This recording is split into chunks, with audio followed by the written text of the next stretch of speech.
কথা বলছি একজন ডেলিগেট শিক্ষকের সাথে। তিনি এই যে সম্মেলন এখানে উপস্থিত হয়েছেন তার কাছ থেকে তার অনুভূতি আমি জানতে চাই। আমি নার্গিস সুলতানা, অ্যাসিস্ট্যান্ট টিচার, শাহবাগ মাজিদিয়া মহিলা দাখিল মাদ্রাসা থেকে আজকের এই সম্মেলনে উপস্থিত হয়েছি।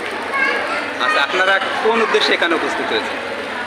আমাদের শিক্ষকদের যে দীর্ঘদিনের যে বৈষম্য, বেতন ভাতা প্লাস জাতীয়করণ, সরকারি বেসরকারিদের সাথে আমাদের যে বৈষম্য, মূলত এই বৈষম্য নিয়েই আমাদের আজকের মূল সম্মেলন। তারপরেও আছে আমাদের যে শিক্ষার নীতি, কারিকুলাম, সিলেবাস, পরীক্ষার মূল্যায়ন, এই বিভিন্ন বিষয় নিয়ে আজকে আমাদের এই সম্মেলনে আয়োজন।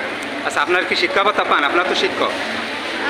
আসলে আমরা শিক্ষক, কিন্তু আসলে খুবই লজ্জার একটা বিষয় যে আমরা যে শিক্ষা ভাতা পাই এটা খুবই ন্যূনতম। শিক্ষা ভাতা ঠিক না, এটা তো পাই না, কিন্তু আমরা ন্যূনতম বাড়ি ভাড়া এবং মেডিকেল।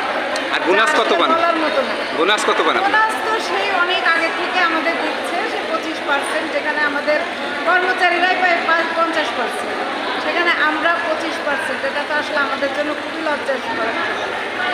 আচ্ছা, আর অনেকে দাবি করছে জাতীয়করণ। আপনার কি জাতীয়করণ বিষয়ে আশাবাদী?